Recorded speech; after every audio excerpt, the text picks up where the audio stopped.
The primary reason why the Uganda Martyrs were killed was because they refused to denounce their faith in Jesus Christ. Other reasons came later. This was the primary reason. In fact, on 26th of May, 1886, the king convened a meeting, called all the royal pages, including these future Uganda Martyrs, and asked them to decide. He drew a line. Those who are for the new religion go the other side. Those who are remaining with me remain this side.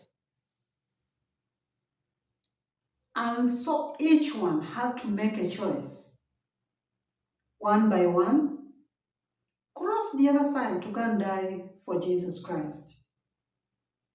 He even pleaded with some of them, especially those who are very close and from him. He even pleaded, you're going? Even you, little child, Chizito, you are going to die. I'm going to kill you. You're going to die for this new religion. You're going to die for the white man. They crossed and went the other side. How many of us can still make that decision? That whether rain or shine, I'm for Jesus Christ. So these Uganda Martyrs died at the cost of refusing to denounce their faith in Jesus Christ. That was the main reason. And on spot, at the palace, even before they started moving to Namugongo, he killed Andrea Kagwa there and then, and Donos Yosef Gwao, because the anger, the rage, it was too much. He killed them on spot. Then, as we shall see, others, Portia Nongod also dies later. So this was the main reason. We are going to see other reasons, but of course, another reason now, even at the coming of the missionaries, already the king had a problem with a white man who was coming from the east. And as we shall see in another video, how he already killed Bishop Hannington of the Anglican faith. Because for him, he thought a white man was coming to take over his kingdom, his power. But the main reason is refusal to denounce the Catholic faith. And that one will come later by refusing other practices in the palace, which are against this new faith in Jesus Christ. So anything that was jeopardizing their faith in Jesus Christ, that one they refused. And they were ready to die. We shall see other practices that they refused, and that's how they died. Why the Uganda Martyrs accepted to die? And were they coerced? Were they forced to be killed? Did someone grab them and then throw them on the fiery furnace? What happened? Friends, one of the reasons why the Uganda Martyrs were killed, why they accepted to be killed, was their exceptional leadership.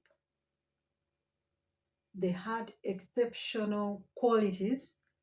Some of them led them to be hated by the chiefs who thought they were going to take away their power or their positions.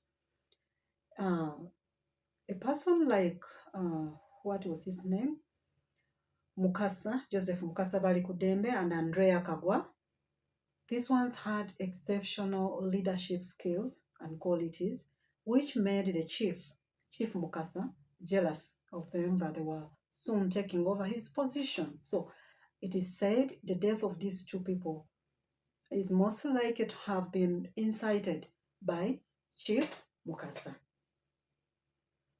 These ones, the Uganda Martyrs, also refused and denounced leadership positions given to them by the king. Like if the king was impressed by your extraordinary skills and leadership qualities, he would give you some position. Anatoli Chirigwajo refused to work in the inner court. He was now given a position to go and work in the inner court.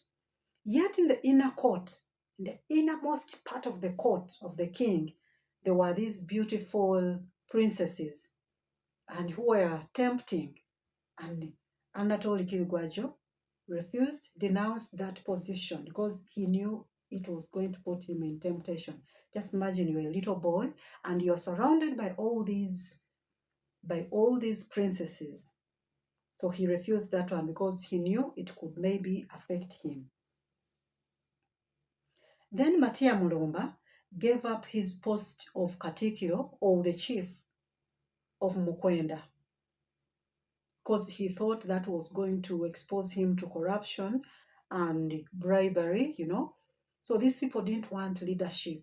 However much they were gifted, they denounced leadership of being, you've done well, and then the king promotes you, gives you this earthly leadership. This Uganda matter said, no, for us, they refused and said, for us, we are little humble servants. We do not want leadership. Publicly denounced the traditional beliefs and practices which were antichrist, the pagan beliefs of their families. As we remember, Javira Musoke was a son of a traditional healer who was the king, not the king, but a traditional healer belonging to the god Mukasa. Not Mukasa. Okay, let me repeat. Javira Musoke was a son of a traditional healer called Musoke, and he used to believe in the god Musoke. His father was training him to take over. Like you can be training your son to become the future traditional healer. This boy refused, denounced that one. And some of them had fetishes, these demonic things you wear around the arm, the amulets, you wear them here. Locally here, they are called ijirizi. Those things you put for protection, you wear them on the hand, you wear them here on the wrist, you want them to protect you. The Uganda Matter said, no, for us, we are protected by Jesus Christ. We're protected by God. So I think that was the most, that was the biggest reason why they were killed. Because they were denouncing even the traditions, the beliefs that were in the palace. So friends, it was not this disobedience, like the king sends you and you refuse, I'm not going. On the contrary, we can see these were well-behaved boys, they were obedient, they were careful, they were well-mannered boys. But when it came to anything affecting the faith, then they would not cooperate. That's the reason why they died. I thought I needed to share this with us.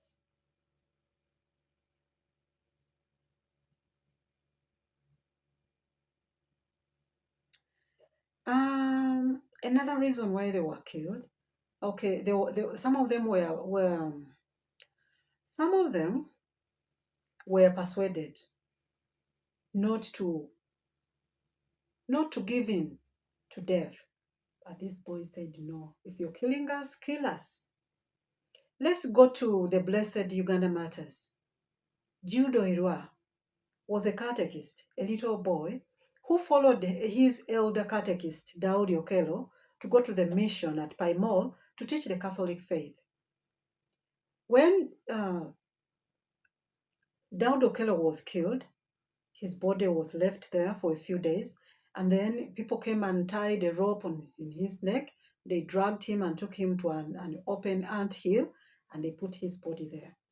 When the little Judo Irwa was advised, please run for your life, go back home because your friend has been killed, the boy said, no, we came here, we're two, we've been spreading the good news. We've been teaching catechism. The very reason you have killed him, kill me also. Then when we come back here at Namgongo, one of the Uganda Martyrs, who was a relative of Mukajanga, the chief executioner, we shall see his name, was persuaded, please don't go into the fire, please, please, please. He said, no, as far as Christ is concerned, I am going. The little boy, Kizito, we call him Kizito Muto, baptized John the Baptist. He was told to run when the persecution was now hot. Charles Rwanga, the leader of the Uganda Martyrs by then, advised the little boys of 13, 14, please run and go back home. You will not manage this. This is only for us, the generals. You cannot manage this persecution. It's little children, Kizito and those ones at 14, 13, go back home. Leave this place. Kizito said, no, I'm not going anywhere. So no persuasion could stop these boys from being killed. Charles Rwanga, we are told, when the fire was now put on him, there are certain words he said. Add more firewood so that the fire is... Did he say add more firewood or make the wood? How did he say it? But literally he was meaning that make the fire to go slowly. I want to burn slowly, slow. I want to burn in slow motion. And then when they were put on the pyre of fire, voices could be heard them singing. They were singing and praising God, singing and praising God. No voice from the fiery furnace was heard from them saying, please forgive, let me run away, I'm repenting, please leave me, let me go back. No, these people were praising God, they were ready to die. So those are some of the reasons why the Uganda Martyrs accepted to die.